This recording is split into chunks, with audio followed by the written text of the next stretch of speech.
today I would like to focus on emergency department RNs who are at the front line for identifying and rapidly treating sepsis.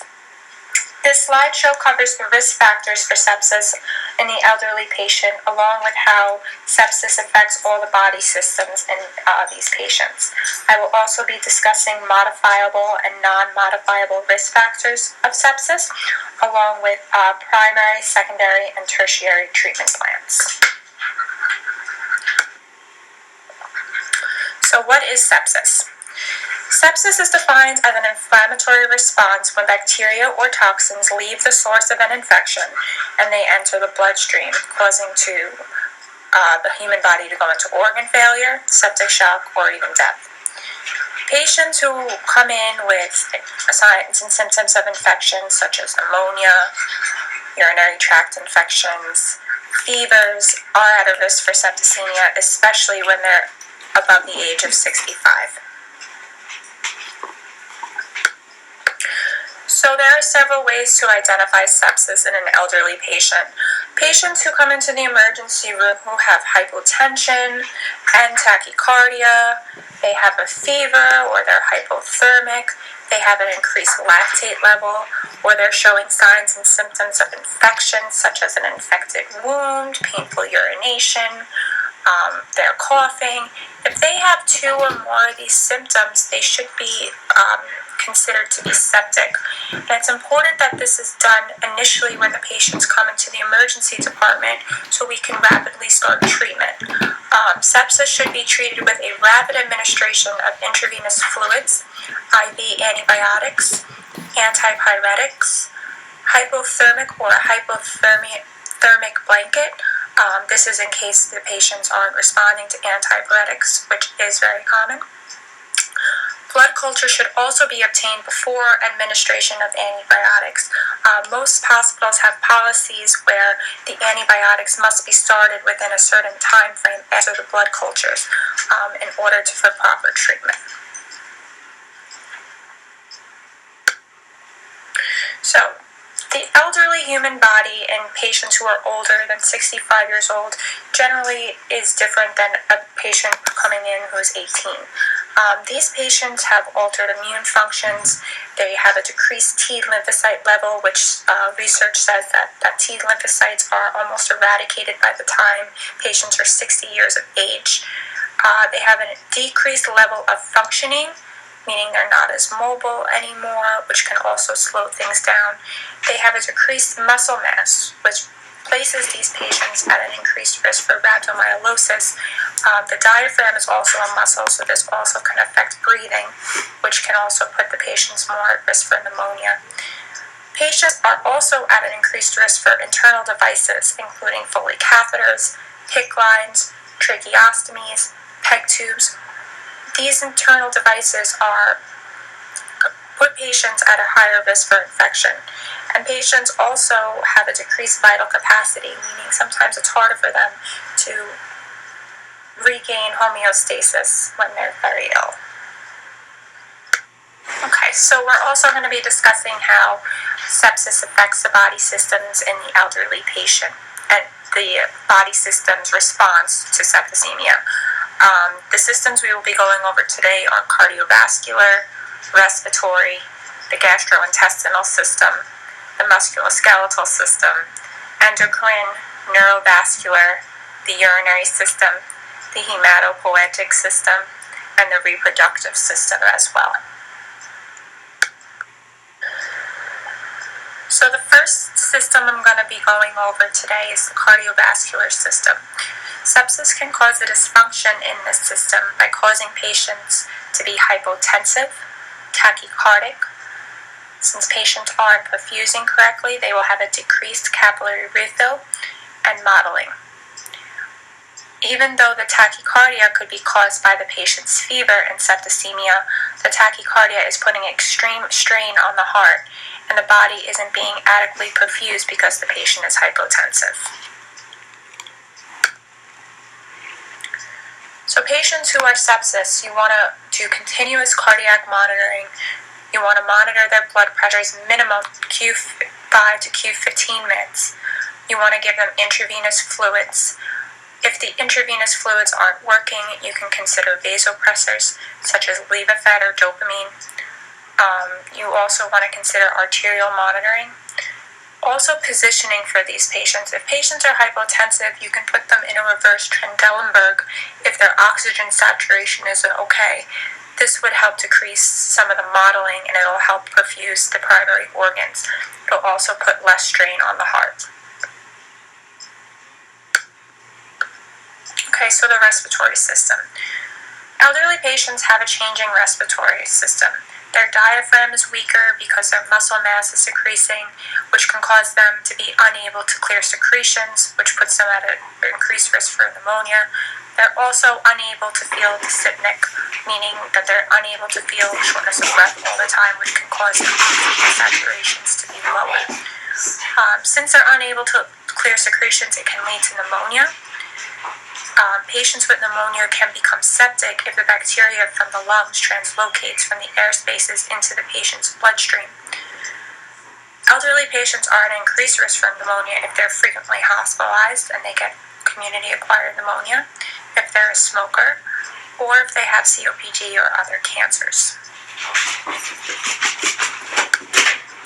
So when you have a septic patient, you really want to monitor their respiratory system as well. You want to maintain their oxygenation at least 92%. You can also provide supplemental oxygen. You want to call the respiratory therapist. You want to obtain an arterial blood gas.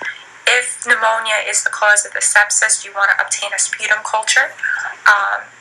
You would start the rapid antibiotics before the culture came back, but you would want to know what type of infection that you're dealing with.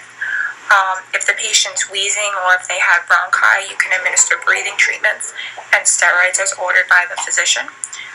Positioning is also very important with the respiratory system. You want to make sure these patients are sitting upright to help them clear the secretion so they don't aspirate, also so they open up their lungs a little bit and they can breathe a little easier. You want to constantly monitor their respiratory rate, see if they're using any accessory muscles. You also want to monitor their lung sounds to see if they're increasing, or if you want to discuss if maybe the patient needs to be evaluated for a BiPAP or possible intubation. Okay, so we also have the gastrointestinal system and the musculoskeletal system. First, going to go over the gastrointestinal system. Elderly patients, again, have a decreased mobility. They're not functioning as much. Their organs aren't functioning as they should. And this can cause an increased risk for ileus, meaning that there's no bowel movements. They have hypoactive bowel sounds. And this ileus can lead to bowel obstructions, which unfortunately can lead to perforations or abdominal abscesses. The musculoskeletal system. Elderly patients are at increased risk for muscle breakdown, which can cause rhabdomyolysis. And research shows now that patients can have gram-positive sepsis rhabdomyolysis. Okay, so treatment for the gastrointestinal and the musculoskeletal system. Patients who come in with belly pain and they also have a fever, if they're tender, if they're distended, you want to, discuss the need for a CAT scan or maybe an abdominal x-ray. If these patients do show that they have a small bowel obstruction or an abscess, they should automatically be getting antibiotics prior to surgery. Patients who don't receive these antibiotics and are getting surgery done on their bowel are at increased risk for infection. So it's very important that these patients get antibiotics before the surgery, so we're treating them prophylactically. You want to monitor the nausea and vomiting and diarrhea in these patients. If they are having diarrhea, you do want to get a stool sample, possibly rule out C. diff or any other bacteria in the stool. You would want to decompress the abdomen by providing a nasogastric tube. Also, if they need medications, you can give them through the NG tube if it's not connected to suction. Again, stool cultures, blood cultures, and you also want to discuss nutrition in these patients. Patients are also at an increased risk for sepsis if they have a poor nutrition status. Next, the musculoskeletal system. You want to monitor their urine output. You also want to monitor the myoglobin in these patients. An increased myoglobin raises a flag for rhabdomyolysis, and you also want to monitor the potassium and sodium levels as well.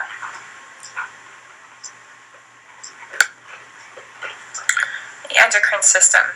So research also shows that the effect of vasopressin is decreased when patients are septic and there's a sign of infection in the body. And the decrease of vasopressin can cause hypotension and tachycardia in the body. Elderly patients with diabetes are also more at risk for infection due to high glucose levels and risk of amputations. That's why when you have a diabetic, you want to check their skin. You want to make sure that they're going to proper wound care. If they do have a wound, you want to assess it and make sure that there's no signs of infection on the wound. And septic patients are also at a higher risk for insulin resistance.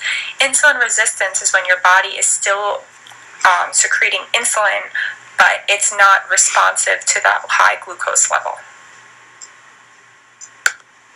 I didn't press play.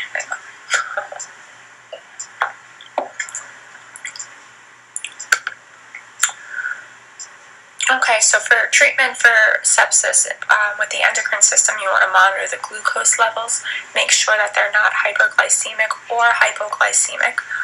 You want to assess their skin. Again, make sure if the patient has any diabetic ulcers, that they're being treated properly and they don't look infectious. You want to monitor the blood pressure and the heart rate since they decreased amount of vasopressin can cause hypotension and tachycardia. And again, if these patients aren't maintaining normal blood pressure. So next I will be going over the neurology system and the neurovascular system. So a lot of times when elderly patients come to the emergency department and they have a fever, they'll often sometimes have an altered mental status. And this could be from the fever or the sign of infection, but sometimes, it could be something else as well. So you always want to get a CAT scan if the family is stating that the patient is usually alert and oriented ×4. The immune system signals the presence of pathogens to the brain through different pathways, such as the vagus nerve, and the endothelial activation or dysfunction can lead to the release of passive diffusions of neurotoxic mediators. So the neurology system is affected by the vagus nerve, and this can also be a reason why patients go hypotensive and tachycardic in septicemia. Elderly patients may also have decreased distal pulses due to a decreased circulation, prolonged capillary refill, and paresthesias. So for treating the neurology and the neurovascular system in elderly patients with septicemia, you want to assess their mental status, make sure that they're getting more alert and oriented as their fever decreases, and if they're not, you do want to consider a CAT scan. You also want to assess their glucose levels. Are they hypoglycemic or are they hyperglycemic? Assess the fever. If the fever isn't being broken by antipyretics, you can consider possibly a hypothermic blanket or a bear hugger. You also want to do frequent neuro checks in these patients. For the neurovascular system, you want to assess their distal pulses, their capillary refill, and sensation. You should be doing this frequently, at least every hour. Patient positioning is important, and you also want to give IV fluids or even vasopressors to increase circulation in these patients. And next we have the urinary system. I'm sure many patients have come into the emergency department with a Foley catheter who have a fever and who have been sick for a few days, and a lot of times it's because they have an infection in the urinary system. Elderly patients are more at risk for urinary tract infections due to these Foley catheters, and even if they don't have a Foley catheter, sometimes they are urinary and stool incontinent, which can cause an infection through the urethra and into the bladder, and even sometimes into the kidney. Urinary tract infections in the elderly can frequently lead to urosepsis if they're not properly treated. Research now shows that 20.8 to 32.9% of patients are diagnosed with urinary tract infections while having a Foley catheter were also diagnosed with urosepsis. So urinary system treatment. Any patient coming to the emergency department with urinary tract infection symptoms such as dysuria, urgency, altered mental status, fever, back pain, you want to get a urinalysis and a urine culture. If these patients are extremely septic and they do require a Foley catheter, you want to make sure you're inserting this catheter using sterile technique. If the patients come from a nursing home or from home and they already have a Foley catheter, make sure you look at the bag. A lot of times the bags aren't changed as often as they should be, and infection could be brewing in the urinary bag. You want to give these patients antipyretics to get the fever down. Again, if the antipyretics aren't working, you can also consider a cooling blanket and IV antibiotics. You also want to monitor their renal function, especially their BUN and creatinine, to determine if any of these patients are in kidney failure. So the hematopoietic and the reproductive system. Elderly patients are at an increased risk for cancers, including ovarian cancer, testicular cancer, and prostate cancer. That covers the reproductive system for these elderly patients. These patients are often candidates for chemotherapy and radiation. Unfortunately, this eradicates the white blood cells, which can cause neutropenia, causing patients to be at an increased risk for infection. T lymphocytes play a major role in the immune system, and they're produced by the bone marrow, but unfortunately they're almost eradicated by 60 years of age. So when patients are getting chemotherapy and radiation, it's important that we put these patients on neutropenic precautions because they're so susceptible to getting an infection. A lot of you have probably had patients come in with a white blood cell count of 0.5.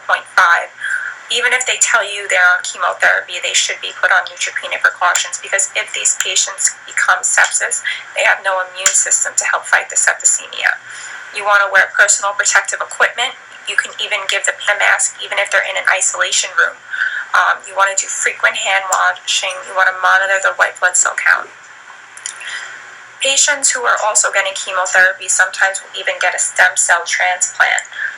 Patients who get stem cell transplants often have to have a decreased immune system so they can give the stem cell, which causes these patients to be at even greater risk of infection.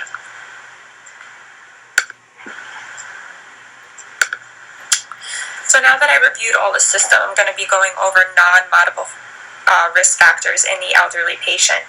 There are several genetic comorbidities such as diabetes type 1 and cancers. Also, these patients have a decreased immune system because they have a decrease in T lymphocytes, which the body stops making after they turn 60. And even though there are non-modifiable risk factors of sepsis, there's also modifiable ones.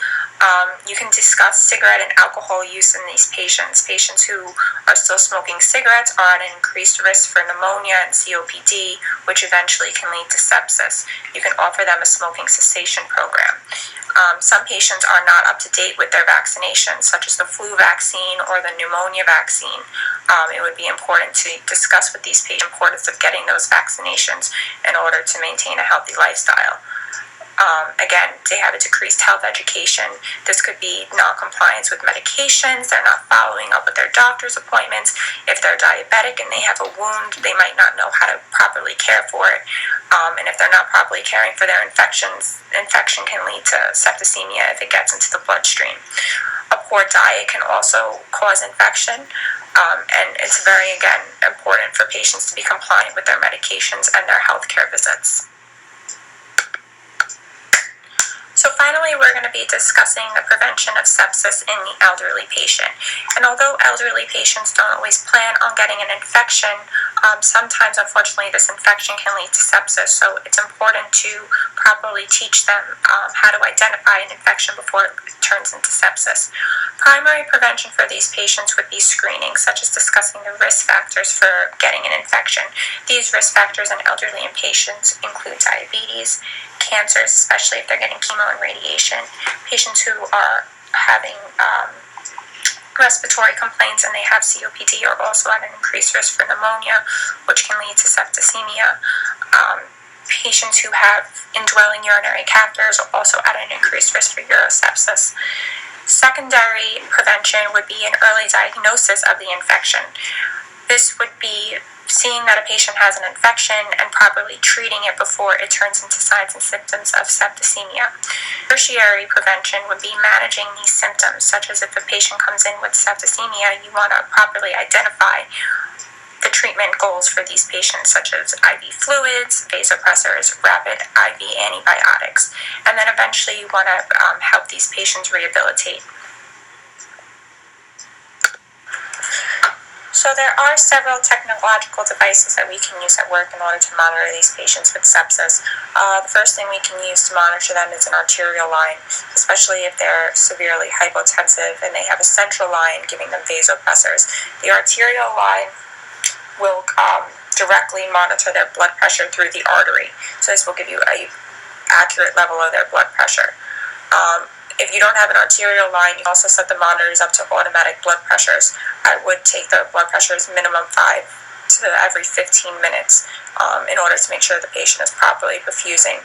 Also, there is now hypothermia and hyperthermia blankets.